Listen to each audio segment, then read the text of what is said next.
ఏంటి ఈ కాంబోల సినిమానా? వీడికి మైండ్ ఉందా అని అనుకుంటున్నారా?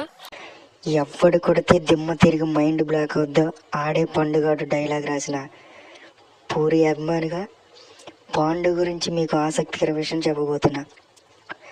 ఆర్జీవి కృష్ణవంశీ దగ్గర శిష్యరేఖం చేసిన పూరి జగన్నాథ్ డైరెక్టర్గా తన తొలి సినిమాని హీరో సుమన్తో తీయాలనుకున్నారు. టైటిల్ పాండు. కెమెరామెన్గా తేజ ఫిక్స్ అయ్యారు. Music director Gururaj. సాంగ్స్ కూడా రికార్డ్ అయిపోయాయి. పెద్ద పెద్ద వాళ్ళంతా పూరేజ్ని అప్రిషియేట్ చేశారు. కట్ చేస్తే క్లాప్ కొట్టకుండానే ఆ సినిమా స్టాప్ అయిపోయింది.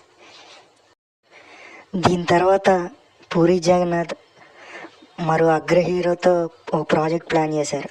అది కూడా ఆగిపోయింది. అదేంటో తెలుసుకోవాలంటే నెక్స్ట్ వీడియో వరకు వెయిట్ చేయండి. Thank you.